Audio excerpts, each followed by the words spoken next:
El diputado del Grupo Parlamentario Popular en las Cortes de Castilla-La Mancha, Nacho Redondo, realizó este fin de semana un viaje en bicicleta desde Guadalajara hasta la localidad valenciana de Benetússer para llevar material escolar a las zonas afectadas por la dana del pasado 28 de octubre. Es poco habitual que un parlamentario se suba a la bici por una causa solidaria, pero es muy habitual que Nacho Redondo se suba a la bici por una causa solidaria, porque además de político, pues como saben, como muchas veces les contamos en esta casa, y como ya hemos comentado, pues es deportista solidario que siempre está dando su esfuerzo, dando su sudor, como siempre, por causa solidaria. Le tenemos hoy aquí para que nos cuente el periplo. Muy buenos días, Nacho Redondo, gracias por acercarse a los micrófonos de la mañana de Guadalajara. Buenos días, José Luis, ¿qué tal todo? Pues bien, ¿no? Hablábamos hace un momento fuera de micro, pero ya he salido de dudas. En su faceta de político, llame usted, en tu faceta de persona con ese grandísimo corazón que hace estos retos solidarios, te voy a tutear porque nos conocemos. Por favor, Vamos sí. a saltar nuestros protocolos radiofónicos, si te parece. Por favor.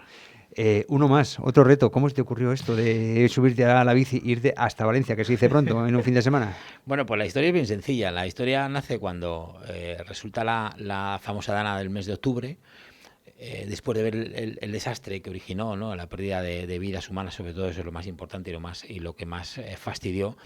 Pero luego es verdad que ha habido muchas familias, muchas personas que se han quedado sin nada, se han quedado sin viviendas, se han quedado sin recursos, se han quedado sin los vehículos, ¿no? Y entonces, pues enseguida empecé a darle vueltas y cómo poder hacer cosas. A través de una compañera precisamente del Partido Popular, de Villanueva de la Torre, de María José, pues hablé con ella porque habían hecho un envío de cosas a Valencia y me puse en contacto con una organización que se llama Ovejas Negras, que a la vez una representante de esta organización trabaja o destina su tiempo libre a protección civil en la zona de Alfafar, Benetússer, etcétera. Y hablé con ella y le pregunté cuáles eran las necesidades y me decía pues que afortunadamente tenían de todo, de comida, vestimenta y demás. Lo que no tenían era sus viviendas y los arreglos. Y llegamos o convenimos que sería bueno poder ir a llevar material escolar para los niños con problemas, porque hay que recordar que ya no solo los colegios habituales, sino también los colegios con niños con problemas se han quedado sin material escolar y demás. Entonces la idea fue así. Lo que sucedió es que, bueno, se me complicó el mes de diciembre y el mes de enero, que era cuando tenía previsto hacerlo, y al final pues lo encajé todo para poderlo hacer este fin de semana pasado y es lo que he hecho. Una vez más, te liaste la manta a la cabeza y dijiste, bueno, pues es mucho esfuerzo, pero por supuesto merece la pena no solo por acercar este material. Enseguida hablaremos de qué se trataba y porque evidentemente tú no llevabas una mochila de cuadernos, ¿no? Ahora hablaremos cómo se hizo ese acercamiento de material escolar, sino sobre todo para recordar, para visibilizar, que parece que como fue en octubre ya la cosa se ha pasado y ni mucho menos. Ahora nos cuentas lo que te encontraste allí. Pero más de 300 kilómetros te habrás hecho en bicicleta y da tiempo para reflexionar mucho, ¿no? Para pensar mucho. ¿Qué es lo que se te pasa por la cabeza? Bueno, se me pasaba al principio, se me pasaba hasta llegar a Cuenca, pues digamos que era la parte intermedia y se me pasaban muchas cosas por la cabeza, pero bueno, afortunadamente llevaba un buen equipo detrás en una furgonetilla que era mi asistencia personal. Y bueno, pues íbamos más o menos en un momento, digamos, de diversión, ¿no? De contarnos anécdotas y ver lo que estaba sucediendo en el viaje.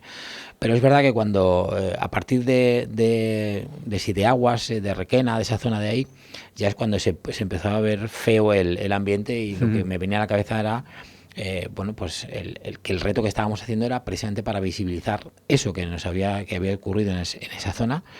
También en la zona de Castilla-La Mancha, también me acordaba de mis paisanos del Tour y de Mira, pero también como los de Murcia, ¿no? De la gente que perdió su vida y la gente que ha perdido también sus enseres, como nos pasó también en Villel de Mesa, en la zona de Molina de Aragón.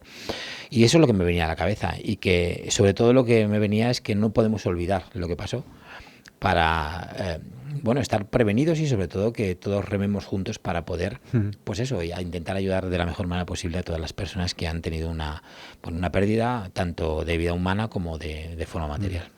Entiendo que según te ibas acercando a Benetússer, a la zona más afectada, iban apareciendo todavía, después de más de 6 meses, escenarios un tanto caóticos, ¿no?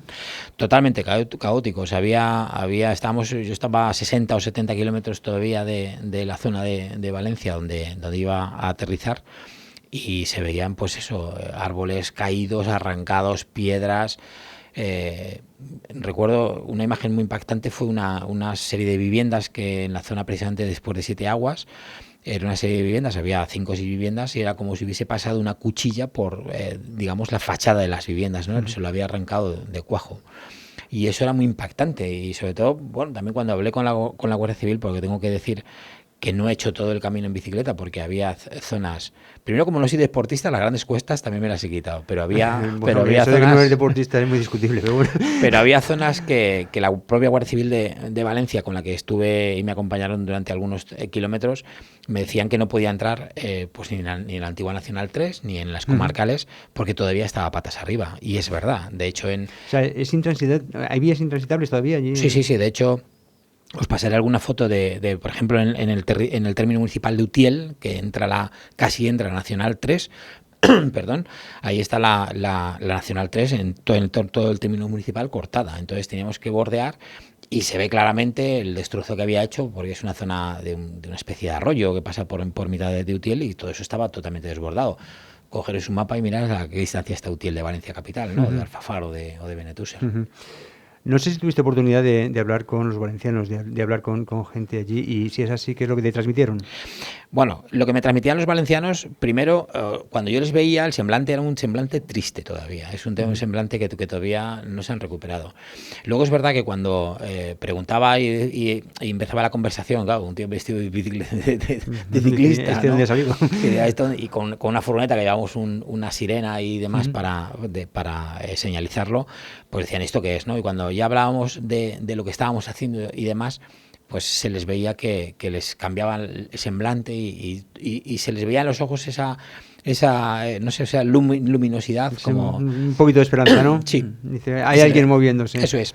Y lo que me transmitían era eso, que no nos olvidásemos nadie de lo que había ocurrido, y que no era tanto la ayuda, que seguía necesitando ayuda, pero sí que no nos olvidásemos de lo que había ocurrido, para que no vuelva a ocurrir y que nos pusiésemos de acuerdo a las administraciones para ayudarles.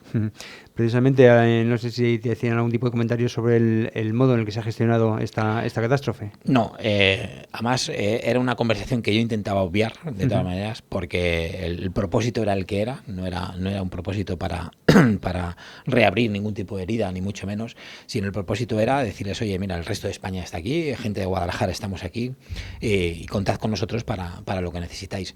Entonces, esa parte sí que la obvié, y la obvié aposta.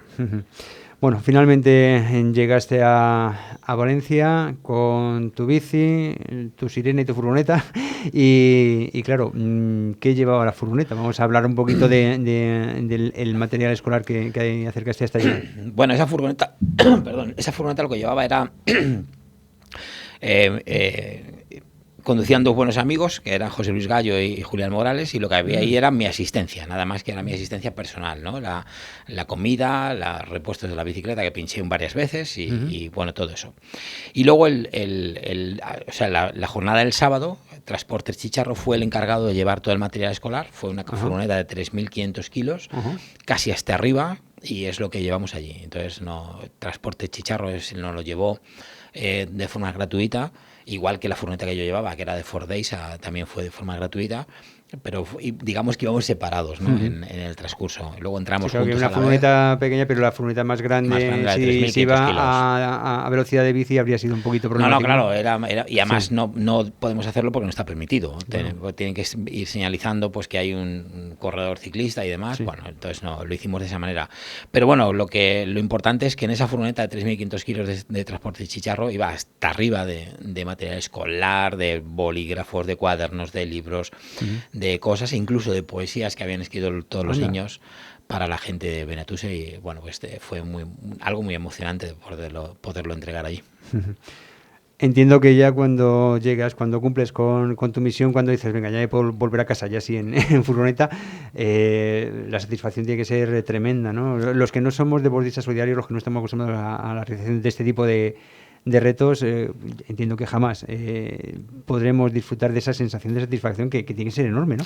Bueno, es enorme, y ya que lo dices que no podéis hacerlo, yo os invito a que vengáis conmigo, aunque sea de asistencia, igual que pasó a mis dos amigas, a mis dos amigos, porque lo que veníamos, de hecho, fíjate, nosotros salimos el mismo sábado por la noche, hicimos el camino de vuelta del tirón, después de haber estado casi 24 o 48 horas despiertos. Ellos dormimos bien poquito en Minglanilla, que se lo agradezco al alcalde que nos dejó el albergue, pero al final duermes poco, ¿no? Pero claro, vinimos del tirón. ¿Y por qué? Por lo que tú estás diciendo, porque veníamos pues contando las peripecias del camino y sobre todo la emoción de haber cumplido esa parte de entregar el material escolar, que fue espectacular, y es espectacular. O sea, que te espero en la siguiente, aunque sea en el coche de apoyo o en el barco de apoyo. Vale, recojo el guante, desde luego. En fin, y ya de paso nos marcamos una crónica eso para el Alcarria Televisión, y que tiene que ser muy interesante, ¿no? Estar dándote la lata con el micrófono. Venga, ¿y cómo lo ves?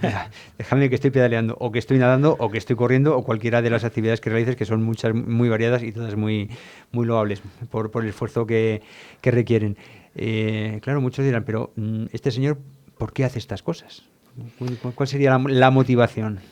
Bueno, la motivación es bien sencilla. Fíjate que estoy raspeando mucho, y es porque a mí se me reseca mucho la parte de mi pulmón derecho. Me falta un trozo de pulmón derecho por una afección que tuve, y entonces tengo un poquito más de pulmón, y por eso raspeo tanto y me atasco tanto, porque al final se me reseca. Entonces, una de las motivaciones es precisamente esa, de demostrar que con cualquier situación podemos hacer cosas, ¿no? Y eso yo creo que es muy importante. Cuando fuimos al Sáhara, que yo creo que también estuvimos aquí en el año 2019, los amigos decían, había una frase que decía que si Nacho puede cualquiera, ¿no? Bueno, pues dicho esto... Esa frase bien entendida, bueno, puede ser un acicate, ¿no? Para claro, muchos que digan, ¿dónde voy yo? No, claro. No, pues al revés, podemos hacerlo cualquiera, ¿no? Y luego, en segundo lugar, lo que me mueve es el poder demostrar también o enseñar las cosas que nos pasan en el mundo, ¿no? Y hay gente que tiene verdaderos problemas, como lo que estamos hablando del tema de Valencia, pero se me ocurre el cáncer infantil, la parálisis cerebral, que sabéis que me muevo mucho en ese ámbito, para mostrar un poco más a la sociedad que hay gente que tiene ese tipo de problemas, ¿no? Entonces, digamos que los retos sirven un poco como altavoz de todas esas problemáticas que tenemos en el mundo, para que no nos olvidemos, ¿no? Para que podamos poner también nuestro granito de arena para que la gente viva mejor, tenga más oportunidades, y sobre todo intentar ser lo más felices posibles. Yo creo que es una motivación del todo encomiable. Vamos a ir finalizando, pero tengo que preguntarte si se puede contar algo en mente aquí a corto o medio plazo. Bueno, sí, tenía pensado, no sé cómo estará mi monitor. Yo ya sabes que ni soy ciclista, ni soy corredor, ni soy nadador, ni soy nada de nada. Te apuntas a un bombardeo, eso sí. Y apunto a un bombardeo, y tampoco soy escalador, no he escalado en mi vida, y lo que sí que tengo pendiente es con una persona que se ha ofrecido a guiarme en el proceso de hacer algo de escalada, y será en breve. Vamos a hacer un tema de escalada que yo no he hecho en mi vida, ni tengo cuerpo tampoco de escalador, pero voy a intentar hacer algo que tiene que ver con la escalada. Bueno, pues estaremos muy pendientes, y aquí lo contaremos si te apetece hacerlo. Espero que sí, que te acerques otro ratito para hablar no solo de estos retos solidarios, sino de la necesidad de visibilizar y de arrimar el hombro por las causas por las que tú realizas estos retos solidarios. Enhorabuena por uno más conseguido. Entiendo que los chavales de Valencia, los colegios de Valencia, te están también muy, muy agradecidos, y en fin, eso como paisano que somos, pues creo que nos congratula a todos, ¿no? Muchísimas gracias, lo dicho, Nacho Redondo, en su faceta de deportista solidario, y a seguir con todo esto. Muchísimas gracias, porque además siempre estáis ahí pendientes, y os lo agradezco infinitamente de todo corazón. Gracias.